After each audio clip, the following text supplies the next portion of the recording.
Jadi kegiatan ini sebenarnya bertujuan untuk membangun hubungan atau relasi lah dengan antara investor individu dengan otoritas di pasar saham, sehingga terjadi komunikasi yang baik antara kedua belah pihak. Bursa Efek Indonesia bisa menyampaikan apa saja kebijakan inovasi yang sudah mereka hadirkan untuk kepentingan kita sebagai investor individu, dan kita juga bisa menyampaikan masukan, usulan, kritik, saran kepada otoritas Bursa Efek agar pasar modal kita bisa lebih maju dan kita juga bisa mendapatkan manfaat sekaligus perlindungan sebagai investor individu gitu. Jadi kira-kira gitu. Nanti sepanjang sesi teman-teman bisa langsung menyampaikan pertanyaan di fitur Q&A. Ini bisa disampaikan ke situ. Jangan di kolom chat, karena nanti kolom chat bisa. Oke, Pak Pandu sudah datang. Sip. Selamat sore Pak Pandu. Sore. Mohon maaf tadi ada kesalahan teknis Pak Pandu. Monggo. Oke, teman-teman, sedikit background. Pak Pandu ini sekarang sejak bulan Juni Pak ya, menjabat sebagai komisaris dari Bursa Efek Indonesia, dan beliau sekarang juga masih memegang posisi di beberapa perusahaan, misalnya di Indis Capital Partners sebagai Managing Director, terus di SEA Group Indonesia sebagai Presiden Komisaris. SEA Group itu sebagai informasi adalah induknya Shopee ya, jadi mungkin lebih terkenal. Ya betul, Shopee sama Garena kalau ada yang main game, Free Fire atau yang lain-lain, AOV. Siap, game-game yang terkenal lah Pak ya di kalangan anak muda ya. Ya yang dipakai lah, yang semua suka pakai, suka main. Beliau juga jadi komisaris di Gojek, terus juga jadi direksi di Toba Bara Sejahtera. Ya. Nah, sambil menunggu Pak Hadi, mungkin langsung aja nih Pak Pandu. Boleh, silakan. Menggali dari Pak Pandu. Sebelumnya kita di Instagramnya Investabuk Pak udah sempat diskusi awal Pak, nampung pertanyaan, aspirasi dari investor individu yang jadi audiensnya Investabuk. Salah satu isu penting yang mereka angkat itu adalah soal saham-saham yang IPO nih Pak. Saham-saham IPO di Bursa Efek Indonesia, di mana setiap tahun tuh dalam beberapa tahun terakhir kita kira-kira ada 50-an saham yang IPO, dan audiens kita masih belum puas nih Pak sama saham-saham yang baru saja IPO, di mana dari data yang kita catat tuh di 2 tahun terakhir 2018-2019 itu kira-kira 3 dari 5 itu sekarang posisi harganya di bawah dari harga IPO. Jadi harga pas naruh perdananya bisa disimpulkan lebih mahal nih dibanding harga yang wajar menurut pasar gitu. Berarti kan sebenarnya masih belum cukup oke nih prospek fundamentalnya dari saham yang IPO, seenggaknya sebagian besarnya begitulah. Sedangkan banyak perusahaan-perusahaan teknologi yang sekarang lagi naik daun nih, tumbuh cepat banget dengan pendanaan privat yang sampai sekarang masih belum ada nih Pak yang IPO nih. Nah, berapa kali kan Pak Pandu membahas soal ini nih, kira-kira perkembangannya seperti apa nih Pak? Sejauh mana kira-kira, selama apa nih kira-kira investor individu harus nunggu ada satu perusahaan besar lagi yang bisa go public di Indonesia gitu? Ya, menurut saya in terms of dari sisi kesempatan lah menurut saya, gara-gara COVID ini kan sebenarnya perkembangan teknologi itu luar biasa besarnya. Ya, jadi kalau ngelihat emang tugas kita tuh nambahin perusahaan-perusahaan besar untuk bisa masuk ke kita. Nah, siapapun namanya tadi kan, mau Gojek lah, yang lain-lain lah, Bukalapak kayak contoh hari ini baru dapat uang dari Microsoft. Kesempatan emasnya sebenarnya adalah bagaimana menjadi perusahaan TBK, di mana sebenarnya demand untuk perusahaan-perusahaan tech ini luar biasa besarnya. Jadi kalau ya sekarang nih memang tugas saya salah satunya adalah convince bagaimana yang untuk membuat perusahaan-perusahaan ini mau masuk ke bursa Indonesia, ya kan? Ya, jadi ini juga teman-teman yang sekarang mulai berinvestasi, ini kan sebenarnya exciting. Jadi saya juga nggak pernah melihat jumlah perusahaan yang masuk. Sekarang saya juga menambah jumlah dan kualitas perusahaan yang masuk. Nah, itu juga cukup penting menurut saya. Nah, disinilah adalah kesempatan kita, apalagi dengan adanya COVID ini. Sebenarnya kan investor retail kita nambahnya luar biasa. Dari 1,8 juta sekarang udah 3,3 juta. Ya. Dalam waktu kurang dari setahun. Jadi itu sangat besar, hampir double. ya kan? Dan ini kesempatan emas buat kita, dan mereka memang saya tahu banyak teman-teman haus untuk masuk ke company yang high growth, kualitas tinggi, dan sudah dikenal, udah bagian dari hidup mereka, ya kan? Jadi mungkin teman-teman di sini yang pada dengerin, ya bangun pagi, ya kan udah mikirin, oh Shopee atau Tokopedia atau Bukalapak, apalah bunyinya, tang tang tang. Terus mau makan siang, pesen dulu lewat GoFood, bayar pakai GoPay. Terus kalau misal pertengahan bulan, ya pakai GoPay later deh, biar gak ketemu sampai ketemu bulan, ya kan. Habis itu makan malam, sama juga. Terus kalau mau beli makanan atau mau beli sehari-hari, ya juga menggunakan aplikasi. Ini udah bagian hidup dari milenial atau anak-anak muda sekarang. Dan sebenarnya bagian hidup dari saya juga. Jadi, it's actually good untuk perusahaan-perusahaan ini menjadi listing di Indonesia. Dan memang terbukti dengan juga mungkin ada performance-nya C lah ya, karena kita kan udah menjadi perusahaan TBK udah 3 tahun, di mana memang capital market tuh bisa lebih efisien untuk fundraising dan juga lebih dikenal untuk stakeholder. Dan ini bagus menurut saya, it's actually positif, karena dengan ini semua Anda sebagai perusahaan akan makin kuat, dan untuk pengolahan dana pun Anda bisa berbagai macam variety, gitu loh. Jadi nah, itu perkembangannya sejauh ini seperti apa tuh Pak? Udah bisa dikasih kisi-kisi nih? Kira-kira kapan sih mereka nih ancar-ancar mau IPO? Nanti ya menurut saya ya lebih cepat daripada yang kita bakal perkirain ya. Kenapa? Karena perusahaan-perusahaan ini sekarang growth-nya betul-betul bagus. Mau nggak mau dibilang karena COVID, ya banyak perusahaan e-commerce, logistik e-commerce, fintech mengalami pertumbuhan yang sangat cepat. Kenapa? Karena orang hidupnya udah berubah, Mas aja udah berubah, saya udah berubah. Kita aja sekarang melalui webinar ini, sekarang kita berkomunikasi ke teman-teman lewat ini, bukan lagi lewat, bukan lagi lewat cara-cara lain, dan ini ya sesuatu yang positif menurut saya. Nah, kesempatannya buat perusahaan-perusahaan ini adalah how to convince them untuk list secepat-cepatnya. Tapi menurut saya opportunity-nya sekarang. Kenapa? Karena teknologi adalah aset kelas yang paling dicari oleh investor, baik retail dan institusi. Ya kan? Itu aja sih kalau Anda ngomong, wah private market bagus loh. Banyak yang invest dari private market kan adalah perusahaan TBK, perusahaan publik. Alibaba perusahaan publik, Tencent perusahaan publik, SoftBank perusahaan publik. Itu yang berinvestasi ke perusahaan private. Gitu loh. Jadi memang perusahaan-perusahaan terbesar di dunia semuanya perusahaan publik udah. Dan ini sebenarnya kesempatan buat perusahaan-perusahaan ini yang sekarang sudah cukup mature untuk melanjutkan langkah mereka menjadi perusahaan publik. Oke. Kira-kira kalau dari obrolan Pak Pandu selama ini dengan mungkin komisaris atau direksi mereka tuh, dan juga yang Pak Pandu sendiri kerjakan gitu ya, apa sih Pak yang masih jadi kendala mereka Pak untuk sesegera mungkin IPO? Kan itu sudah menjadi dorongannya Pak Pandu kan? Iya, menurut saya sih bukan kendala ya, ini merupakan saya tuh selalu ngeliatnya lebih kesempatan ya Mas ya, karena kalau kendala lebih karena nggak tahu, karena kan jangan lupa bisnisnya masih baru banget semua, di bawah 10 tahun. Jadi buat mereka banyak nanya-nanya ya. Saya kebetulan jujur beruntung karena saya pernah bantu perusahaan keluarga menjadi perusahaan publik TBS ya kan di Indonesia, terus ikutan juga waktu menjadi perusahaan publik ya kan di New York Stock Exchange. Ya saya jujur hoki lah, banyak beruntung karena pernah mengalami itu dua. Jadi saya juga kepada founder-founder sharing aja, ini benefitnya. Ya sekarang mereka percaya, karena kalau mereka ngomong juga, ya kebetulan nggak banyak yang punya pengalaman itu.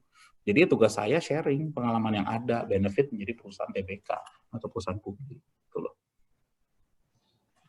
Oke. Terus juga perusahaan-perusahaan teknologi besar yang sekarang sudah unicorn kan juga ini Pak secara size bisnis mungkin juga market cap mereka itu sudah besar-besar nih Pak. Nah itu kan yang saya pernah baca salah satu yang dibahas lah yang mungkin menjadi kendala mereka adalah kendala mereka untuk listing ya, itu adalah size yang besar yang mereka khawatir tidak bisa terserap di pasar saham kita gitu. Wah, itu menurut saya kata siapa? Nggak juga. Tahun 2008 waktu market kita masih kecil, semua perusahaan batubara banyak yang beli. Iya. 2008 loh, kita perusahaan jauh lebih kecil daripada sekarang, market kita lebih kecil, orang beli IPO 1 billion, 750 million. Ya kan, jadi menurut saya nggak juga, itu enggak. Karena pada saat yang sama, pada saat itu memang energi lagi bagus, ya orang pasti beli, gitu loh. Menurut saya ini bakal sama juga di sini. Malah menurut saya teknologi mungkin bisa lebih sustainable.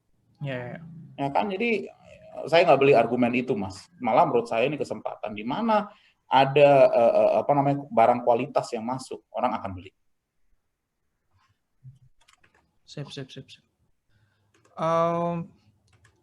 Isu lain yang juga hangat nih Pak diperbincangkan itu soal edukasi, yang juga Bursa Efek kan cukup gencar lah melakukan edukasi. Gerakan Yuk Nabung Saham kan dari 2015 kalau nggak salah tuh cukup berhasil ngasih percepatan, dan sekarang kita melihat dampaknya pandemi juga menambah semangat orang untuk mulai berinvestasi, untuk belajar investasi. Tapi beberapa catatan nih Pak yang masuk ke kita soal edukasi itu, sebagian besar poolnya itu lebih banyak ke edukasi untuk awam gitu, edukasi yang dasar-dasar, yang sifatnya pengantar-pengantar lah gitu kan. Sedangkan beberapa dari mereka yang terjun, apalagi bayangin nih Pak Pandu, yang terjun pasar saham itu bulan Januari, Februari 2020.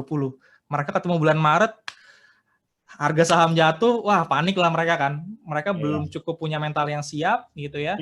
Dan akhirnya ada yang ya quote-unquote akhirnya menyalahkan Bursa Efek, semacam mereka diceburkan ke kolam tapi nggak dikasih pelampungnya gitu. Nah, menurut Pak Pandu sendiri soal edukasi ini seperti apa Pak?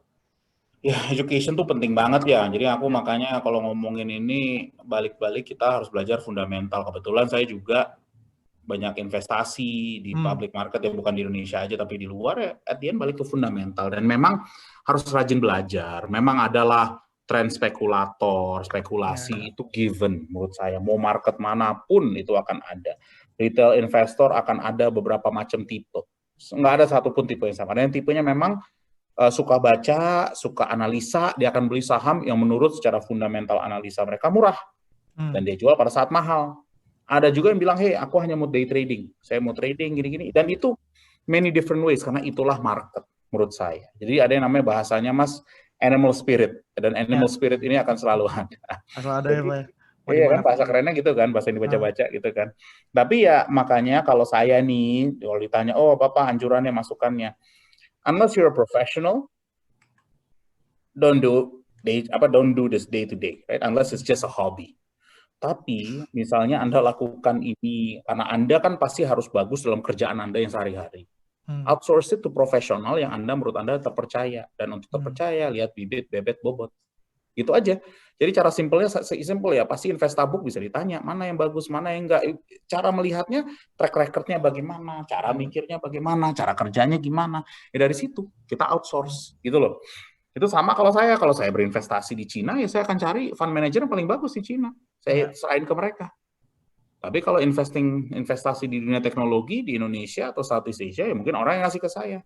Karena emang fokus saya di sana. Jadi gitu loh. Jadi balik fokusnya kemana, mana yang paling bagus ya serahin. Nah, tapi beda memang untuk beberapa retail investor yang ingin melihat, belajar, ya tentu put your money and learn gitu. Tapi ya juga harus bisa alokasi yang benar. Jangan semua simpanan kamu masukin, oh ini saham pasti akan jadi. Karena ingat 2008, 2009, 2007, 2008 pernah terjadi juga pada saat itu. Semua beli beberapa saham tertentu yang perusahaan batubara. Jadi tiba-tiba turun jeder gitu kan. Di Amerika juga terjadi yang sama ke perusahaan finansial, ya kan? 2014 juga sempat terjadi juga di sini, ya kan? Jadi itu bagian, nggak mungkin semua naik terus, pasti ada turunnya. Tapi kalau investor yang diajarin ya Mas, biasanya kalau pada saat semua turun, kita yang beli terus. Kesempatan justru ya Pak ya? Kesempatannya pada saat semua turun ya kan. Jadi pada saat turun ya Anda tahu menurut Anda bagaimana ke depan, ya Anda beli. Semakin nyeremin biasanya semakin bagus harganya. Karena sedap-sedap. Karena jangan lupa untuk investment itu, apalagi di public market, karena satu penyakit public market ya, kita tuh ngeliatin harga sahamnya per menit per detik gitu loh. Jadi Anda merasa Anda benar atau salah tuh per detik per menit, padahal tidak ada yang berubah di fundamental perusahaan itu tersebut. Jadi banyak orang tiba-tiba gemeteran kalau tiba-tiba turun 5%, 10%, mau gimana? Kalau kita sih bilang, ya kalau Anda percaya analisa Anda, beli lagi, tambah beli, gitu loh. Tapi susah Mas, karena ini balik ke psyche seseorang, ya kan, psyche-nya bagaimana. Tapi banyak yang lucu ya, orang ngeliatin saham begitu, tapi kalau ngeliat di Shopee turun 10%, malah tambah beli terus gitu, padahal barang-barangnya kan sebenarnya konsumtif gitu loh. Tapi kalau beli saham malah takut, pengennya jual. Bingung nggak? Gitu loh. Ya. Jadi memang pada intinya ya kita harus paham apa yang kita kerjakan Pak ya. Kita mau investnya di mana ya kita harus paham industrinya, paham gimana Betul. ekonominya gitu. Betul. Kalau dari pengalaman Pak Pandu sendiri kan Pak Pandu udah melihat secara langsung lah ya pasar modal di negara-negara lain nih Pak. Sebenarnya prospek pasar modal kita tuh seperti apa sih Pak dibanding pasar modal lain nih? Pasar modal kita nih banyak kesempatan emas, makanya ini kita harus increase indeks teknologi atau teknologi like companies, karena memang underweighting dibandingkan negara-negara lain. Karena ekonomi kita besar, Mas. Tapi kita harus makin banyak private companies pindah ke public, yang bagus-bagus ya. Makin gede, makin bagus. Jadi itu yang memang challenge kita. Sekali itu masuk, yang lain semua pasti kegeret naik. Karena indexing, di situ ada indexing. Dan itu akan ngebantu retail juga. Karena Anda akan lebih profitable juga. Jadi memang tugasnya itulah, kayak pecahin telur. Dan itu tugas kita. Gimana? To convince the market dan convince company-company besar this is the right thing to do. Gitu loh. Iya, jadi apa namanya kebijakan batas atas yang lebih tinggi dibanding batas bawah itu kan diklaim sebagai apa namanya kebijakan yang berhasil nih untuk menahan penurunan harga pasar saham di kala pandemi khususnya yang bulan Maret, April gitu ya. Cukup cepat lah kita rebound meskipun tidak secepat pasar saham di Amerika Serikat. Tapi buat investor yang suka diskonan nih Pak, yang suka ketika harganya turun malah makin seneng tuh, malah ada yang minta, wah ini balikin kayak semula lagi dong, biar apa namanya pergerakan harga bisa lebih apa namanya dinamis dan orang-orang yang mikir jangka panjang juga bisa dapat peluang yang lebih gede gitu. Ya, ini mungkin soal ini Pak, pengaturan harga turun, bagaimana tuh dari sisi market, ya kan kadang-kadang kan dari sisi kita sebagai bursa untuk menjaga stabilitas market, kadang-kadang pada saat krisis ini diterapkan juga, ya kan, di mana harga saham bisa tiba-tiba turun 30%, 20%, karena panic selling terjadi. Jadi kadang-kadang itu dikasih jeda waktu, ya kan, biar market bisa absorb apa informasi yang ada, terus dibuka lagi. Ya kadang-kadang ini lebih untuk kestabilan market yang ada sekarang, lebih ke sana sih, kurang nggak lebih. Tapi ya tentu itu nanti akan dipertimbangkan dengan melihat situasi market yang ada. Itu pastilah, karena again, it's not our job to be, ya it's not our job misalnya kalau tiba-tiba memang fundamentalnya begitu, ya itu yang harus terjadi, gitu loh. Ya maksudnya memang kita mencoba menjadi objektif referee, ya kan? Tapi juga melihat bagaimana soal risk atau systemic risk yang mungkin bisa aja terjadi di dalam bursa, ya kan, dalam satu bursa. Gitu. Atau Mas Fitriadi mungkin ada tambahan juga ini mengenai pembatasan harga atas harga bawah, Mas. Oh iya, sorry tadi Sore, susah. Pak. Selamat sore, Pak Pandu, Pak Alfi saya, Pak. Alfi, ya. Ya. Mengenai pembatasan, ya betul sekali. Jadi di bursa itu ada konsepnya mencegah jangan sampai lebih dalam lagi atau naiknya eksponensial tanpa diikuti oleh informasi yang mendukung. Jadi memang ada circuit breaker seperti itu untuk setiap saham ya. Kenaikannya kalau bisa kenaikan yang wajar. Ya. Jadi ada batas bawah, ada batas atas, betul. Ya. Filosofinya begitu. Ya. Jadi di tengah pandemi dan apa namanya volatilitas pasar yang terjadi bulan Maret kemarin kan itu dibuat asimetris ya Pak ya, yang atasnya lebih tinggi dibanding yang bawah. Tadi ya. Pak Pandu sudah menyampaikan kalau ini diberikan batasan agar pasar bisa berpikir lebih jernih gitu ya untuk menyerap informasi, karena ketika udah terjadi kepanikan itu udah susah berpikir jernih biasanya di market ya Pak ya. Iya betul. Jadi effort yang dilakukan memperpendek jam perdagangan itu salah satunya. Iya. Nah ini kalau menurut Pak Hadi sebenarnya sekarang situasinya gimana sih Pak? Sudah mulai normal kah? Karena sebenarnya kalau dilihat dari harga kan kita sudah mulai pulih meskipun belum sampai itu ke level sebelum bulan Maret tuh, di bulan Januari Februari kan. Kepercayaan pasar sebenarnya terhadap pasar saham kita tuh sudah pulih kah? Terganggu apakah untuk benar-benar pulih? Karena kalau misalnya melihat pasar saham di Amerika Serikat itu kan pulihnya udah lebih dari sebelum COVID tuh levelnya. Kalau lihat udah mulai pulih ya, bahkan dapat windfall, banyak rekening baru. Iya. Likuiditas di pasar yang tidak terserap di sektor lain, masuknya ke sini beberapa yang sudah melek ya, dia masuknya ke pasar modal. Iya. Nah, Pak Hadi ini kan Direktur Teknologi Informasi dan Manajemen risiko Pak ya. Ya. Boleh di-share ini Pak, karena kadang-kadang tuh kita investor retail tuh entah antara sibuk atau emang males gitu Pak untuk memanfaatkan informasi dan fasilitas yang disediakan oleh Bursa Efek gitu ya. Beberapa kali saya share misalnya ada yang baru tahu public expose, ada yang baru tahu kalau keterbukaan informasi itu bisa tiap bulan bisa ada berapa yang bisa mengupdate informasi kita tentang fundamental dari bisnis yang kita miliki gitu ya. Nah, bisa di-share nggak Pak, inovasi-inovasi apa aja sih atau kebijakan-kebijakan apa aja yang sudah dibuat oleh Bursa Efek untuk memudahkan investor individu dalam mengambil keputusan investasinya di pasar saham? Iya, baik. Jadi investasi di saham itu memang harus melek dulu ya, supaya lebih sehat dalam berinvestasi. Nah, website bursa itu sudah kaya akan informasi, jadi sering-sering mampir ke website bursa. Di situ ada informasi material dari setiap emiten atau yang sahamnya diperdagangkan. Nah, informasi material ini menentukan harganya, jadi ada baiknya investor retail yang awam atau yang sudah expert untuk sering-sering datang ke website bursa. Kemudian kebijakan lain yang menguntungkan retail, bursa menurunkan satuan perdagangannya. Jadi kalau dulu satuan perdagangan per lembarnya 500 lembar, sekarang kita turunkan menjadi 100 lembar, supaya harganya terjangkau ya, per satu lotnya. Kemudian apalagi inovasi yang lain, settlement-nya kita perpendek menjadi 2 hari saja, kalau dulu 3 hari, supaya likuiditasnya bisa cepat berputar lagi di pasar. Yang lain untuk retail, kita digitalisasi, jadi value chain, supply chain-nya kita digitalisasi, buka rekeningnya bisa online. Untuk yang belum mahir bisa simulasi dulu pakai uang bohong-bohongan. Karena begitu masuk ke pasar biasanya kaget-kaget ya yang awam. Akhirnya ya belinya nggak sesuai yang diharapkan sebelumnya. Beli harga mahal, jualnya harga murah gitu kan. Iya. Balik. Sekarang ada juga public expose online. Public expose itu emiten-emiten yang sudah mencatatkan sahamnya itu wajib mempublish apapun kejadian material di perusahaannya. Kalau dulu secara fisik di ruangan gitu kan diadakan event. Kalau sekarang bisa seperti meeting kayak gini juga virtual. Ya.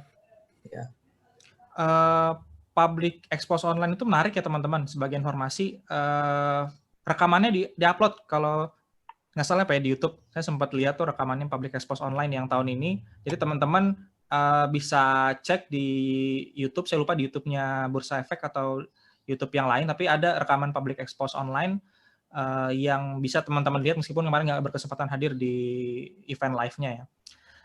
Pak Hadi, salah satu inovasi yang saya catat yang menurut saya menarik buat dibahas adalah IPO. Ini saya dengar infonya katanya mulai diterapkan penuh di 2021. Bisa dikasih kisi-kisian ini Pak, kira-kira IPO ini apa, manfaatnya apa kira-kira? Ya, IPO itu kita bisa beli di pasar perdana ya. Kalau yang biasanya kan di pasar sekunder, pasar second. Nah, di pasar perdana sekarang porsi retailnya kita tambah.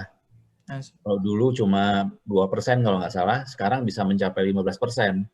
Supaya partisipasi retail lebih diakomodir ya. Nah, kita sudah siapkan IPO di tahun 2021. Gitu. Jadi bisa dari brokernya akses langsung ke kita atau ke situs yang disiapkan oleh bursa. Baik.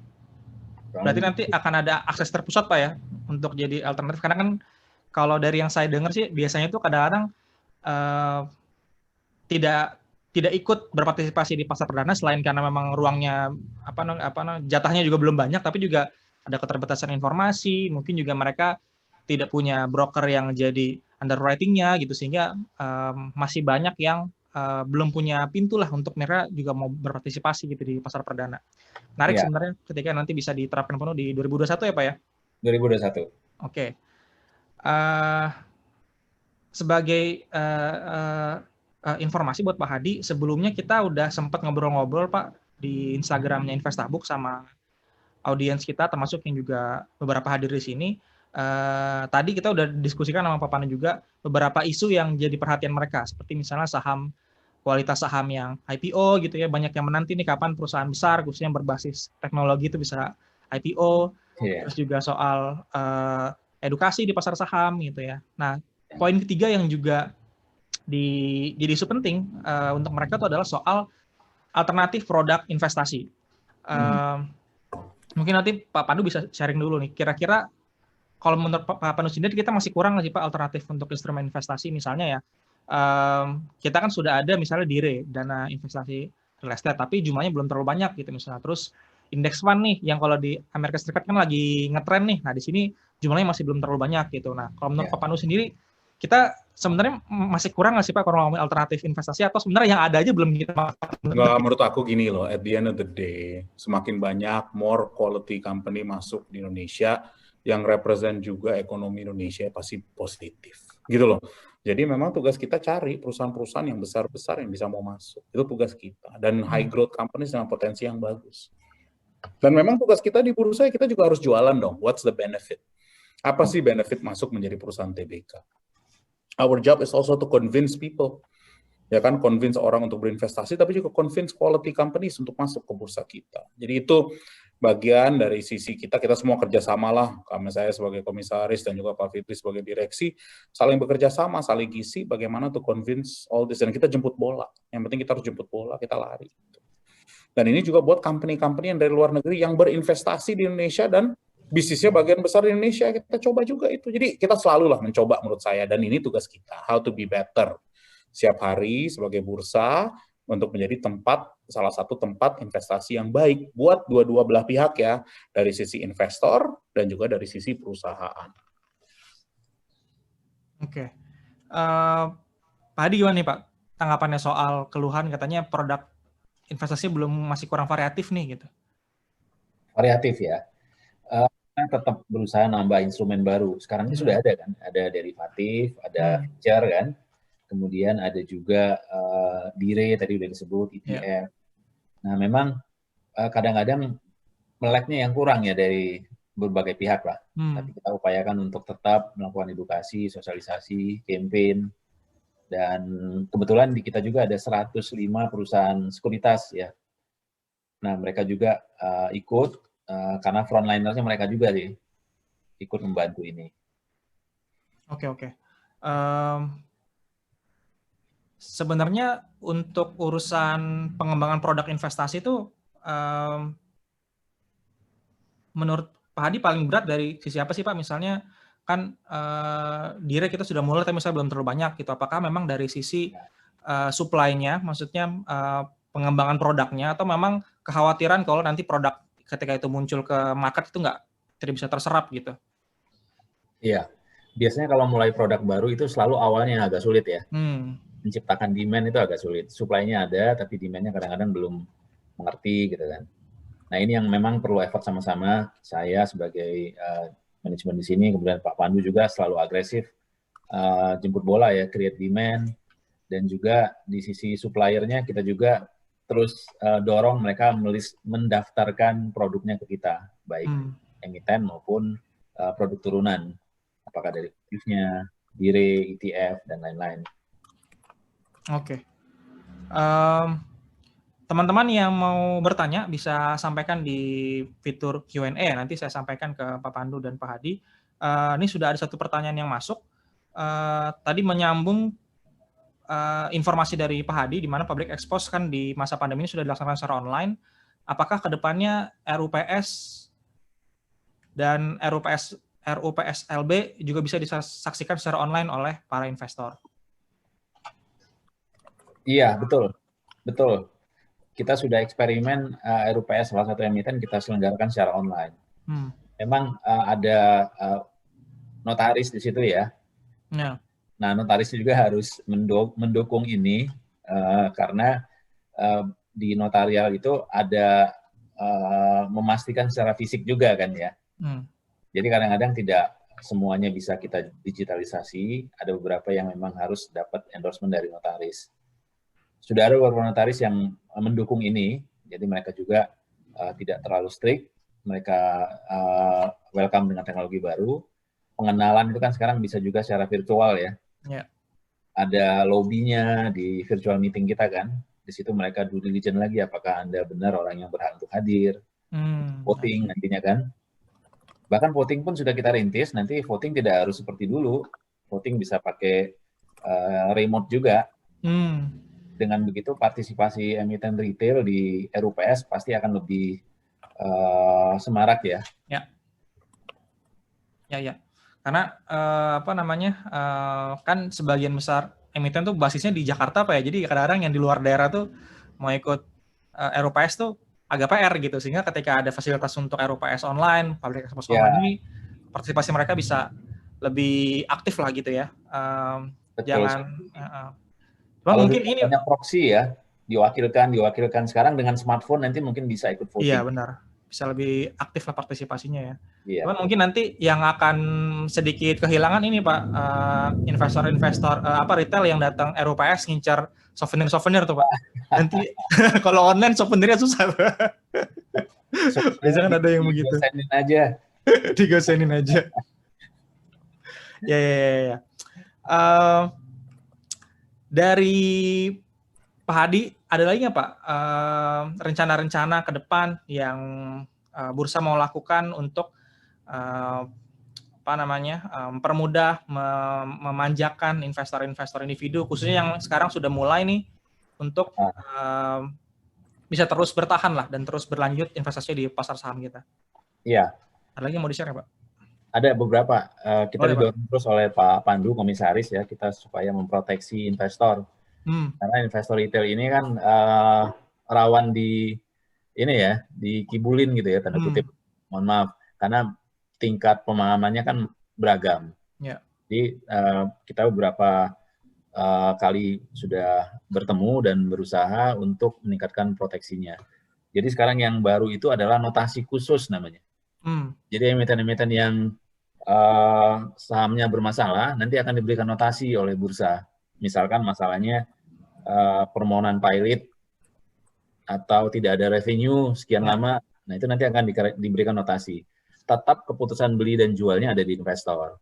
Kewajiban kami di bursa hanya mendisclose dan membuka info-info material yang terkait emitennya. Itu sih yang baru ke depannya ya. Ya. Berarti ketika ada yang aneh-aneh itu minimal kita udah bisa tahu duluan ya di awal sebelum, kalau dulu kan kita harus mungkin baca laporan keuangannya dulu gitu, karena sekarang yang aneh-aneh itu udah diringkas Pak ya, daftar informasi material yang mungkin harus jadi perhatian khusus tuh. Misalnya juga ada yang misalnya belum merilis laporan keuangan lewat dari jadwal gitu Pak ya, itu juga sudah ada informasi khususnya ya. Betul. Siap. Oke, ini ada pertanyaan lagi yang masuk nih. Tentang saham gorengan nih, Pak Pandu dan Pak Hadi ini sebenarnya saya secara pribadi kurang sependapat sama istilah saham gorengan, karena sebenarnya kalau ngomongin goreng atau membuat saham jadi menarik itu kan bisa dilakukan di saham yang fundamental bagus maupun saham yang fundamental kurang bagus ya. Jadi kita sebut saja lah saham yang kualitasnya buruk gitu, perusahaan-perusahaan yang mungkin sudah kehilangan konsumennya, sudah kehilangan daya saingnya gitu, sehingga sebenarnya fundamental nggak bagus-bagus banget, cuman masih aktif ditransaksikan, bahkan memicu para spekulan untuk ikut serta gitu dalam rombongannya gitu. Nah sebenarnya kalau dari bursa sendiri tuh menyikapi sebutlah saham berkualitas buruk itu sebenarnya seperti apa sih? Mungkin dari Pak Pandu dulu nih. Pak Pandu mau ngasih pendapatnya Pak? Untuk apa maksudnya? Dari sisi saham berkualitas buruk tuh kira-kira apakah masih tetap perlu ada di pasar saham kita? Karena itu adalah alternatif lah, karena kan ada yang bagus, ada yang ya, aku ya mau bahasanya mau gorengan atau apa, di semua market tuh ada. Bukan hanya Indonesia, semua capital market pasti ada, karena ini bagian dari spekulasi. Spekulator, kan seperti saya bilang ada berbagai macam cara quote-unquote investor. Ada yang spekulan, ada yang fundamental, etc. Biasanya yang fundamental nggak bakal ikut yang spekulan, gitu loh. Ini satu ya. Di Amerika tuh sebenarnya ada juga namanya salah satu cara untuk menghilangkan spekulasi di market, namanya shorting stocks.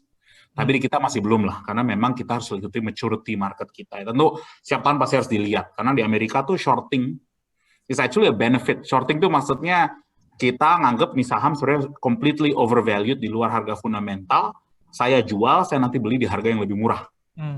Ya kan, di mana Anda membeli dari brokerage, misalnya kasarnya Anda meminjam dari brokerage untuk menjual saham. Kan jual, tapi nggak punya sahamnya nih. Saya baru beli nanti gini. Nah itu emang agak bisnis yang sebenarnya agak serem, tapi sebenarnya itu ngasih disiplin ke market. to be honest. Dan misalnya di market-market yang cukup besar, mereka udah tahu berapa persen short interest. Short interest itu berapa besar saham yang dijual, tapi padahal belum ada barangnya, tapi itu konotasinya adalah market menganggap bahwa saham ini sangat overvalued. Itulah kurang lebih ya. Nah, di sini di kita belum ada, ya kan? Tapi tentu dari sisi spekulasi, regardless mau 2020, 2021, 2002, kita akan ada saham-saham baru di mana akan ada spekulasi. Poinnya adalah kita harus bisa mengawasi dengan baik. Kita bisa menginfokan kalau tiba-tiba ada kenaikan ini apa. Kan selalu orang bisa bilang willing buyer, willing seller bahasa kerennya. Tapi frankly speaking, our market is, sorry nih aku ngomong belak-belakan ya, agak still we need more maturity. Banyak orang tidak mengetahui seperti yang Bapak bilang, nggak membaca, tidak tahu bahwa ini is actually spekulasi, market speculation.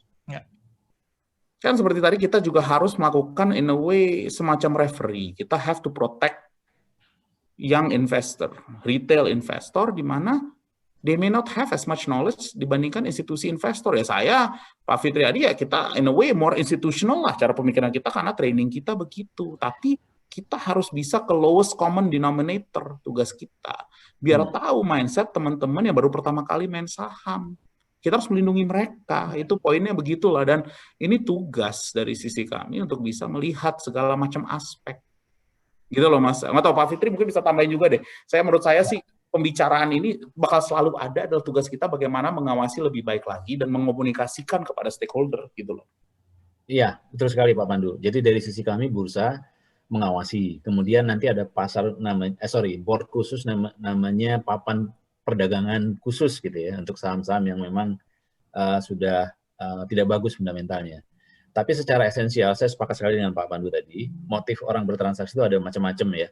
Ada yang long term investasi, ada yang short term, ada yang memang dia berspekulasi gitu. Nah itu memang agak susah untuk dikendalikan. Satu-satunya perlindungan yang bisa kita berikan adalah mendisclose semua informasi ke investor retail. Dan juga kita wanti-wanti investor retail untuk pertama sering-sering lihat di website bursa ya, ada alert di situ. Benar-benar catat. Terus yang kedua, terus tingkatkan skillnya karena di market itu memang pertarungan yang kejam buat yang tidak paham gitu kan. Jadi harus aware juga ya Pak Pandu ya. Betul. Jadi faktornya harus betul melengkapi diri, baca info, belajar skill-skillnya dan seterusnya. Oke, terima kasih Pak Pandu sama Pak Hadi ya jawabannya. Saya sepakat benar karena mungkin sebagian audiens kita memang tipenya investor jangka panjang gitu ya. Cuman saya juga suka menyampaikan ke mereka gitu ya, kalau karakter investor, style investor itu kan beda-beda gitu ya, dan ya pasar saham sebenarnya ya sebagaimana pasar gitu kan, di sana ada banyak pembeli, ada banyak penjual gitu ya. Yang penting kita tahu kita strategi gimana, style gimana, dan kita belilah barang yang cocok sama kita gitu ya. Karena tadi ngomongin kayak saham gorengan, di luar negeri juga ada itu penny stock kan, terkenal saham-saham yang harganya rendah-rendah gitu, itu juga masih aktif ditransaksikan gitu ya. Dan ya sesuai karakter pembeli dan penjualnya aja mereka mau berdagang saham yang apa gitu. Dan juga poin kedua tadi dari Pak Hadi tentang keterbukaan informasi, itu memang yang jadi tugas penting dari bursa untuk membuat perdagangannya jadi adil, jadi wajar, dan tugas penting untuk kita sebagai investor untuk tahu informasi, nggak cuman ikut-ikutan gitu ya, rekomendasi, saran-saran yang tidak bisa dipertanggungjawabkan. Jadi kita sendiri harus bisa independen untuk mengambil keputusan kita sendiri gitu. Ya, betul sekali. Mungkin nambah sedikit. Boleh Pak Adi, monggo Pak. Itu ada riset. Nah, baca risetnya. Jadi ada dasar kita untuk bertransaksi ya. Kumpulkan, kadang-kadang riset beda-beda ya setiap broker. Itu dicari yang mana yang kredibel, nanti akan dengan sendirinya bisa sortir mana yang bagus, mana yang tidak. Apalagi kalau misalnya bisa ada beberapa riset untuk satu saham Pak ya, jadi bisa saling dikombin kan data-datanya gitu. Betul. Oke. Berikutnya ini soal saham-saham yang punya kasus hukum. Ini juga kayaknya perlu luruskan istilahnya nih kan, saham tidak mungkin punya kasus hukum ya, punya kasus hukum kan orang-orang yang mengelola bisnis yang sahamnya diperdagangkan nih. Nah mungkin Pak Pandu atau Pak Hadi mau kasih komentar nggak soal biasanya banyak diperbincangan nih, kita ngomongin soal Jiwasraya lah dan kawan-kawannya itu kan saham-saham itu sebenarnya cara kita menyikapinya apa gimana sih enaknya? Enaknya ya kita harus bisa ngomong komunikasi ke publik, tugas kita komunikasi ke publik apa fakta yang ada untuk juga melindungi kepentingan publik yang ada yang berinvestasi kepada saham-saham yang menyangkut Jiwasraya. Sekarang ada isu juga salah satu anggota bursa ya kan yang barusan juga di-delay Kresna etc. Tugas kita saya nggak begitu concern nyebutin one by one, tapi yang penting kita komunikasi transparan apa yang sudah terjadi dan biarkan ya kan stakeholder menilai sendiri. Tapi kita juga nggak bisa terlalu menutup-nutupi juga. Apa yang ada ya sudah, ini yang terjadi, kita perbaiki dengan tahu apa yang kurang atau plus dan minusnya ya kadang-kadang kita bisa memperbaiki semualah seluruh institusi yang ada. Dan menurut saya apa yang terjadi di Jiwasraya dan yang lain-lain itu actually memperbaiki juga sistem capital market kita. It's not about the issue menurut saya ya. It's more about how you handle the issue. Karena isu, there will be another Jiwasraya, trust me. Bakal ada lagi nanti nama-nama lain lah, ya kan ada juga nanti financial advisor yang bandel lagi. Itu hanya waktu, ya kan? So what I say is what our job is actually how can we communicate better sebagai quote unquote kan kita memegang dua topi nih, almost semi-private public. Tapi kita harus fokuskan kepada public service-nya. Tekankan dari sisi komunikasinya. Itu yang paling penting menurut saya. Ya. Jadi soal komunikasi yang apa adanya, yang transparan, sesuai fakta gitu ya, Pak Pandu ya? Iya, sesuai fakta. Dan kita tahu lah, kita here to protect the retail investor juga, itu harus. Ya. Kan? Dari Pak Hadi, ada tambahan Pak? Iya, sepakat sekali dengan Pak Pandu tadi ya. Memang kalau lihat struktur pasar kita itu kan namanya pasar ya. Pasar itu kan pembeli dan penjual itu bebas untuk bertransaksi. Nah, kami dari bursa dan regulator lain memang berupaya untuk melindungi investor kecil atau public investor. Tetapi tetap akhirnya investor itu yang menentukan kan, apakah dia mau beli, apakah dia mau ambil risiko, atau dia mau main aman gitu kan. Ya. Nah, untuk yang tadi disebut, kita sudah lakukan suspensi saham-saham yang tidak bagus dan dicurigai, kita sudah hentikan perdagangannya sejenis itu ya. Nah, untuk ke depan mungkin investor retail terutama ya yang akan kita lindungi terus, melengkapi diri karena prinsip pasar ini bukan prudensial seperti perbankan ya, semuanya dilindungi, ada garansi dan lain-lain. Tapi kalau di pasar itu sifatnya prinsip-prinsip yang kita pegang adalah disclosure. Kami sebatas mendisclose, putusan berikutnya ada di investor. Kira-kira begitu. Oke. Dan paling jauh kita melengkapi dengan edukasi, campaign. Oke. Nah, tadi sebelum Pak Hadi join juga ada pertanyaan yang saya sampaikan ke Pak Pandu, saya mau sampaikan lagi ke Pak Hadi. Concern soal edukasi ini Pak, sebagian orang yang baru masuk ke pasar saham itu ada yang kaget ketika, khususnya mungkin yang masuk bulan Januari, Februari 2020, Maret ada kejatuhan pasar tuh banyak yang kaget tuh, dan sebagian dari mereka merasa misalnya kampanye nabung saham, kita mulai berinvestasi gitu ya, itu merasa seperti dijeburkan ke kolam tapi tidak dikasih pelampung gitu, sehingga kaget ketika melihat kejatuhan pasar bulan Maret gitu ya, karena dianggap edukasi yang selama ini banyak muncul itu poolingnya lebih banyak di sifatnya yang dasar-dasar, yang pengantar, tapi yang sifatnya lebih deep, lebih dalam itu belum cukup banyak porsi materi edukasinya gitu. Dari Pak Adi sendiri melihat hal serupa nggak? Sebenarnya kalau edukasi itu ada levelingnya di bursa ya. Kita nyiapin edukasi yang levelnya basic, intermediate, advance. Dan sekarang sudah ada yang online-nya. Tetapi tetap kalau di market, karena kejam sekali ya market itu. Iya, betul. Itu semua harus sadar itu market kejam. Improve terus ya, jangan sampai kita lalai bahwa di market itu tidak ada yang free, semuanya harus berbasis perjuangan kita kan. Ya. Kalau mau invest, lengkapi skill-nya, informasinya lengkapi, tanya-tanya broker, kan banyak itu brokernya. Mereka punya analis yang hebat-hebat, dimanfaatkan analisisnya. Dan terakhir, tentu balik lagi ke profil kita pribadi ini bagaimana, apakah kita risk taker atau bukan. Ya. Kalau Anda bukan risk taker, jangan coba-coba ambil saham yang spekulatif misalkan. Pilihlah saham yang prudent, long term, dan seterusnya. Lihat fundamentalnya, company-nya ya, real business-nya seperti apa. Jangan hanya lihat pergerakan harganya, tapi lihat juga real business-nya bagaimana, gitu. Income-nya ada atau tidak, profitability-nya, dan seterusnya. Siap. Tadi salah satu poin penting yang saya garis bawahi, yang jangan sampai kita lupakan ketika ngomongin investasi saham adalah kenali risiko kita dan risiko yang bisa kita tanggung gitu ya Pak di pasar saham, karena tadi pasar saham itu kejam, jadi kita harus bersiap jika memang ingin mengambil peluang di pasar saham. Nah mungkin terakhir saya minta closing statement nih dari Pak Pandu sama Pak Hadi, kira-kira nih untuk semua yang hadir di sore hari ini, investor-investor retail yang kalau audiens itu tuh sebagian sudah cukup berpengalaman, dalam arti minimal udah setahun gitu Pak ya, sudah setahun yang dasar-dasar mereka sudah paham. Kira-kira apa nih pesan untuk mereka investor retail yang sudah memulai biar mereka bisa mengambil manfaat optimal dari pasar saham kita? Dari Pak Pandu dulu mungkin ada pesan-pesan untuk para investor. Jadi saya ini kebetulan ini saya bias ya, jadi saya ngomong bias dulu ya, karena saya juga nginvest juga udah lama, udah hampir 20 ketahuan umur gue 20 tahun.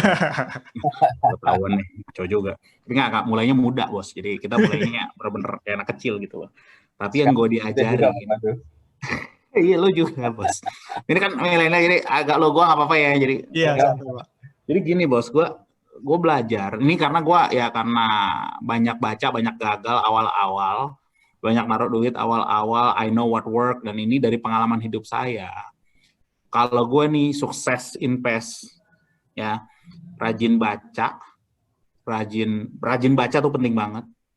Rajin juga membaca research ya kan, karena emang passion saya di investasi. Dan dari situ Anda bilang ini harga baik apa harga tidak, dan kalau udah harga baik, ya saya hold terus. Harganya makin murah, beli terus. Ya 2008. I think I made more. Kalau saya personal 2008 was the best year. 2009 juga, karena pada saat turun-turunnya beli terus. Itu di Amerika, di Indonesia juga sama. Dan pada saat 2014. Tapi memang saya lebih fundamental, Mas. Jadi gue nih, kalau yang spekulan jujur gue bodoh, nggak jago, karena selalu kalah. Karena lawan saya lebih tahu daripada saya. Gitu loh. Jadi itulah poinnya. Jadi pada adik-adik, teman-teman nih dengerin nih, balik aja ke fundamental gitu loh. Ketahu nggak kenapa? Karena teman-teman nih lebih tahu gimana menilai barang di Shopee atau di Tokopedia. Kalau diskon 10% besok nih 11-11 pada beli semua kan, atau 12-12 nih. Yeah. Diskon 12% lo beli. Tapi kalau sahamnya yang favoritnya Pak Fitri Hadi tiba-tiba turun 20%, malah takut ngejual. Kebalik kan dunia? Iya. Iya kan, padahal itu earning. Kalau aku malah lebih nafsu gitu. Malah pada saat bulan Maret, April, kita nginvest. Maksud saya ya, pribadi ya, market mana? Market Cina lah, Amerika, beli aja udah merem beli gitu loh. Aneh ya, dunia. Gitu. Makanya ini adalah, to be honest, stick to fundamental. Dan ini yang sangat susah ya. Ini hanya takes time kalau yang ini. Psychology. Psikologi seorang investor itu sangat beda antara psikologinya dan behavior dan cara kerjanya. Otaknya bisa bilang nih, ini bener beli, tapi hatinya deg-degan bos. Iya. Ada takut. Kayak gitu loh. Beli aja beli gitu lah. Jadi itu adalah dua hal ya teman-teman, dan ini hanya takes time. Saya nggak berani ngomong lebih dari itu. Emang harus kadang-kadang pakai nggak perasaan. Pada saat semuanya turun, be the only guy buying. Itu aja sih bos. Yang lain-lain kalau spekulasi aku nggak ngerti. Jadi itu aja yang terakhir lah dari aku. Terima kasih. Oke Pak Pandu, mantap. Pak Hadi gimana Pak? Saran-sarannya nih? Sarannya ya, setuju sekali dengan Pak Pandu tadi ya. Jadi ada learning prosesnya. Biasanya jatuh-jatuh dulu ya, baru makin matang, makin dapat skill yang berdasarkan pengalaman sendiri. Cuma kalau mau lihat pengalaman seperti Pak Pandu tadi dan juga yang lain-lain yang sukses di investasi, ujungnya wisdomnya ya harus disiplin gitu. Saatnya kita keluar ya keluar, saatnya beli ya beli gitu kan. Jadi rasionalnya harus bisa mengalahkan psikis atau emosi. Nah itu yang kadang-kadang suka kalah ya rasionalnya. Tapi berjalan waktu dengan sendirinya itu akan lebih mature. Nah, mungkin yang lain kalau kita masih awam, pesan-pesan yang lain ya, kalau kita masih awam, mungkin mulai dari yang kecil-kecil dulu. Nah, nanti bursa sedang menyiapkan simulator namanya ya. Jadi untuk yang masih awam sekali, kita akan sarankan mereka untuk coba dulu di simulator, pakai uang bohong-bohongan. Nanti kalau udah mahir, baru dengan uang sebenarnya. Ini learning process lah untuk bertahan di dunia investasi ini ya. Rajin baca, rajin nambah skill untuk menilai perusahaan, lihat fundamentalnya, lihat bisnis dari perusahaan yang sahamnya akan kita beli, jangan jauh-jauh dari itu. Pergerakan di pasar itu anggap aja sebagai variasinya, tapi pegangan kita ya real bisnis dari perusahaan yang sahamnya akan kita beli atau kita jual. Mungkin itu ya pesan dari saya. Oke, terima kasih Pak Pandu sama Pak Hadi sharing-sharingnya, pertanyaan yang sudah terjawab, isu-isu yang jadi perhatian kita yang sudah ditanggapi, juga pesan-pesannya nih untuk kita semua untuk menikmati learning prosesnya ya. Jadi mungkin pasar saham bisa di tempat untuk kita stres kalau kita cuma mikirin tujuan tapi tidak menikmati proses gitu ya. Kita sama-sama ingin cuan, sama-sama ingin dapat untung, tapi jangan lupa menikmati prosesnya, proses belajar, meningkatkan kapasitas diri, banyak baca gitu ya. Ketika proses kita jalani dengan senang hati, dengan disiplin, nanti tujuannya dengan sendiri akan bisa tercapai di masa depan. Oke, thank you Pak Hadi, Pak Pandu sudah sharing sama kita sore hari ini. Saya tutup webinar kita. Nanti buat teman-teman bisa juga Pak Pandu atau Pak Hadi punya sosmed Kak? Instagram apa tuh? Punya ya. Nanti apa namanya? Kita akan sharing sosmednya Pak Hadi dan Pak Pandu. Siap. Yang masih mau tanya-tanya ke mereka setelah dari sini monggo ya. Siap. Makasih. Terima kasih semuanya. Sukses. Sukses. Makasih semua. Ya. Thank you. Terima kasih. Selamat sore. Sore. Makasih Pak Pandu. Terima kasih Pak Fitriadi. Terima kasih nih teman-teman Investabook. Terima kasih. Terima kasih Pak Pandu, Pak Hadi.